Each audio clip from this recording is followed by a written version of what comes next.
Madame la Présidente du Conseil exécutif, Monsieur le Président de la Conférence générale, Madame la Directrice générale, Excellences, distingués délégués, Mesdames et Messieurs, dès le 23 février 2022, le gouvernement haïtien appelait au respect de la souveraineté et de l'intégrité territoriale de l'Ukraine.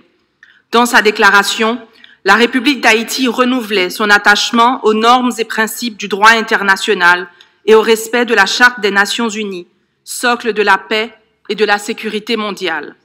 Elle exhortait les États concernés à trouver une solution diplomatique au conflit. Le 2 mars écoulé, à l'Assemblée générale des Nations unies, Haïti votait en faveur de la résolution historique intitulée « Agression contre l'Ukraine ». Aujourd'hui, je réitère la voix d'Haïti en appui au texte que nous examinerons durant cette session consacrée aux conséquences de la situation de l'Ukraine dans les différents volets du mandat de l'UNESCO. Cette proposition reflète notre foi dans le rôle que peut et que doit jouer une diplomatie active vers une sortie de crise. Elle reflète notre conviction que le contexte actuel oblige l'UNESCO à veiller au respect des principes qu'elle a pour mission de promouvoir, l'oblige à agir afin de garantir le droit des personnes en matière d'éducation, de la protection des artistes, des journalistes, des étudiants et enseignants, du patrimoine culturel, historique et naturel, de la liberté d'expression, et l'oblige à exiger la non-discrimination des personnes fuyant les zones de conflit vers des pays limitrophes. Aujourd'hui, notre soutien à ce projet de décision est une réaffirmation sans équivoque des valeurs fondamentales de notre nation. En effet, depuis sa genèse, Haïti a toujours défendu le principe d'autodétermination des peuples. Il y a 220 ans que nous avons lancé un combat pionnier contre la discrimination, contre le racisme, contre le colonialisme et contre l'impérialisme sous toutes ses formes. Depuis 220 ans, nous nous indignons contre les atteintes à la dignité et apportons notre soutien au combat pour le redressement de cette dignité. Les déchirures, les catastrophes, les tragédies qui nous affligent chez nous ne tairont jamais la voix d'Haïti face aux défis des autres, n'ébranleront jamais les idéaux qui sont tissés dans notre ADN, ces idéaux inscrits dans notre Constitution et repris 150 ans plus tard dans l'article 1er de la charte de cette organisation.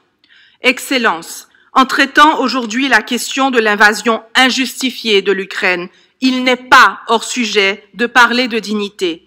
Le respect de la dignité humaine est une condition indispensable dans la quête de la paix.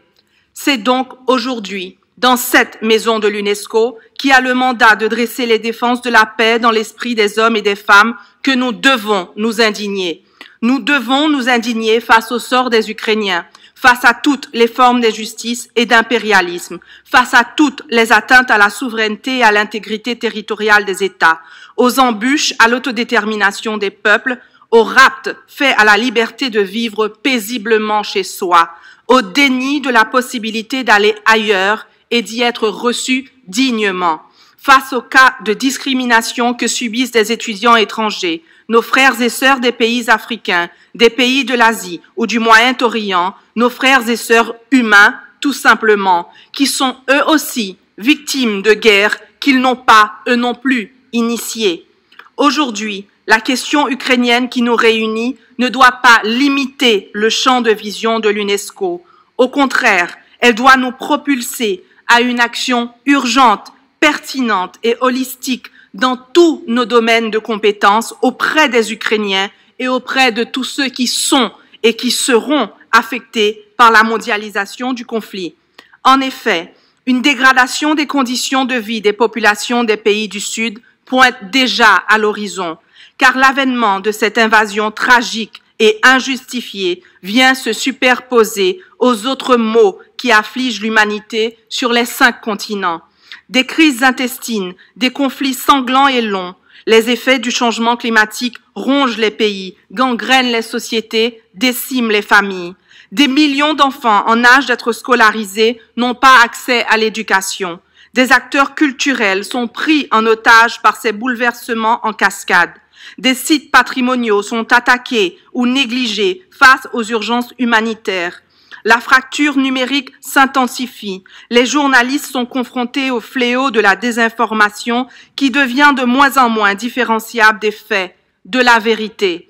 Pire, des voix perpétuent dans l'impunité les préjugés toxiques qui érodent le vivre ensemble. Des migrants par milliers restent contraints à se risquer à de périlleux voyages en quête difficile d'une vie meilleure. Excellence, c'est notre devoir, depuis 75 ans, de faire valoir la pertinence de l'organisation que nous avons créée. Notre devoir d'exiger que sa voix et son action soient ressenties par les populations affectées par cette tragique agression afin que nous avancions vers un processus de paix. Nos blessures propres, nos hémorragies individuelles ne nous rendront jamais indifférents, ni aveugles, ni muets face aux atteintes à la dignité. C'est pourquoi Haïti votera oui en solidarité avec l'Ukraine. Merci, merci en pile, Aïbobo. Thank you. Next on my list is Hungary.